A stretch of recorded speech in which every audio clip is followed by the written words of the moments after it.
If you ask someone to name you some roller coaster manufacturers, most people will look at you blankly and not know what you're talking about. But if you ask a nerd, they'll start rattling off a bunch. They'll say Intamin, they'll RMC, name a bunch. SNS, Vekoma. They'll name a bunch. They'll go on and on and on.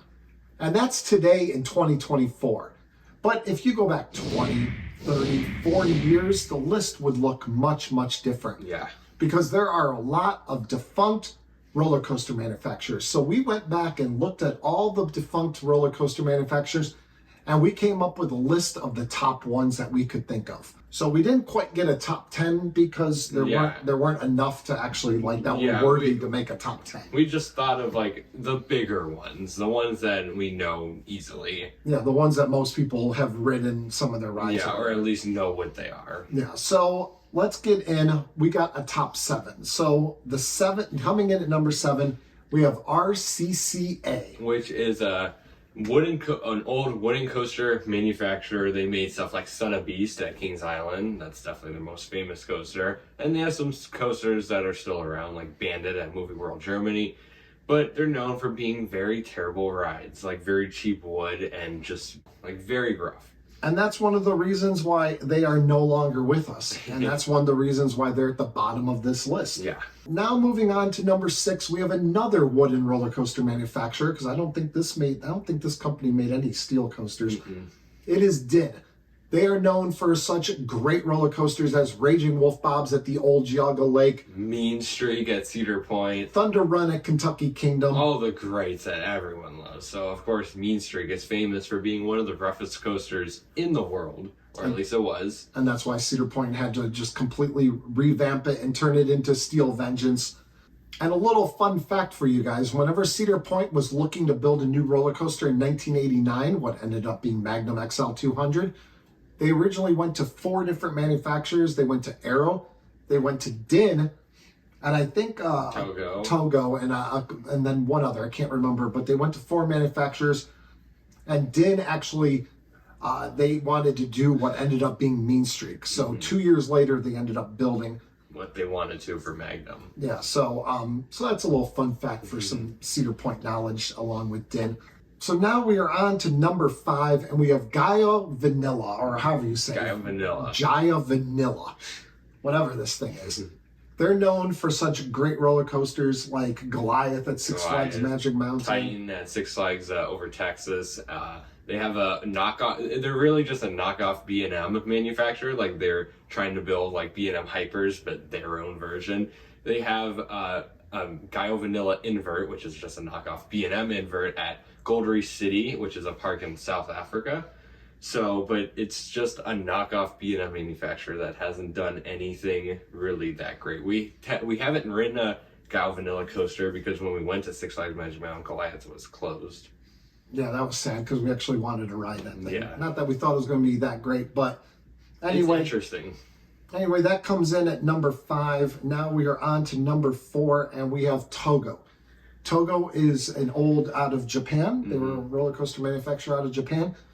They did a lot of overseas roller coasters. Yeah, well, if you are from the U.S., you probably think of Togo as a really bad manufacturer because a lot of the coasters they have in the U.S. are really bad. But in Japan, they made tons of good coasters. Like they made Bandit, a different Bandit from the RCCA Bandit.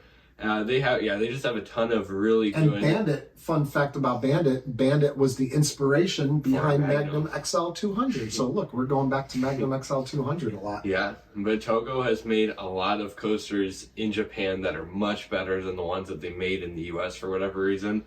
But Togo, a lot of inspiration for, like you said, Arrow to build Magnum and all that. So they built a lot of coasters, so they deserve to be number 4. They did King Cobra at Kings Island, which was an iconic roller coaster for that park. Mm-hmm. Not that great, but still like one of the standout coasters, one of the coasters that they were known for. Big Apple coaster in Las Vegas, even though that ride's supposed to be absolutely terrible. Which I never even bothered riding. I've been to Vegas numerous times and never even rode that thing because of how bad that they didn't add new trains, but it derailed. So I don't know if it's open yet. On to number Trace. We are at CCI, another wooden roller coaster manufacturer. A lot of wooden roller coaster manufacturers. They all go out of business for some reason. Right now you have Gravity Group and GCI. Those are like the wooden manufacturers, and you used to have all these, and they all were not that good. So what was CCI known for? CCI was, unlike the other ones that we named, CCI is known for building really good coasters. Oh, they're good. They're a good manufacturer. I mean, they made the original Ghost Rider, then GCI redid it, and is the Ghost Rider that you know today. But they built like Legend, which is a really good coaster, Raven. Like CCI has a lot of wooden coasters all around, and most of the time they're really good rides. Some of the better wooden coasters. They seem to be known more for laterals than like airtime or anything like that. Yeah, a lot of they're very focused on laterals. Like Legend at Holiday World is very focused on laterals, and that's really, like, even you can see it on what Ghost Rider is. They have a lot of unbanked turns focused on laterals. All right, so that's number 3. We're in our top 2. Before we get into this top 2, we want to thank you guys for checking out this video. If you're new to this channel, what should they do? If you're new to the channel, you should go down and like and subscribe. And also, in the description, there is a link to a channel membership page. Oh, what does that channel membership page get these wonderful people? Yeah, all these great people are members, and you can have your name right here, and you get tons of stuff like exclusive content that is only visible to members. You get the studio partners, which is the higher tier, gets early content, and there's a lot of photos. Like we take a lot of like behind the scenes photos and photos on our trips and stuff. A lot of exclusive stuff, so definitely go check it out. All right, now let's get back into this video. Next up at number 2, we have Morgan. Morgan is probably most known for Steel Dragon 2000. Yeah, which, it is their biggest coaster. It is a giga coaster at Nagashima Spaland in Japan. But they also have coasters like Phantom's Revenge, which is one of my favorite coasters. Yes. And then Steel Force at Dorney Park and Steel Eel at Six Flags. And I love Steel Force. I call Steel Force good Magnum. I like Magnum more. We talked about Magnum a lot today. Yeah. Stop talking about Magnum. Okay, I'm going to stop talking about Magnum. But Steel Eel at Six Flags San Antonio. But Morgan has done a lot of really good hypercoasters, and they are one of the very few manufacturers that have built a giga coaster. And they tend to be, well, from what I've read, in smooth rides. They tend to be very, very smooth. They're very smooth. Rides like Phantom's Revenge get amazing airtime. So Morgan is definitely pretty good and pretty underrated because they've done quite a bit of stuff. Yeah, that's why they're up at number 2 in our defunct roller coaster manufacturer list. Now, number 1, you guys can probably guess what we chose to be number 1, because it was, if you asked in like 1980s, if you asked what's a roller coaster manufacturer, this would probably be the first one that people would say. It's one of the biggest, and we kept talking about Magnum. This is the manufacturer of Magnum. It is none other than Aerodynamics. Yes.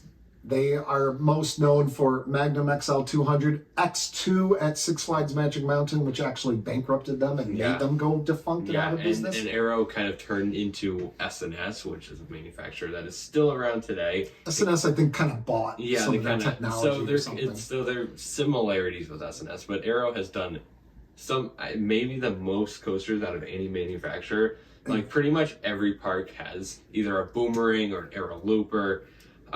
They're very common, and Aero has just done so much stuff. Not all of it is good, but some of it is. So how can you not put them at number 1? Yeah, they're the most notorious. So that's it for number 1. And that is it for this video, guys. Hope you enjoyed it. Like we said, like, subscribe, do all that good stuff, and we'll see you guys next time right here at Beach Cliff Studios.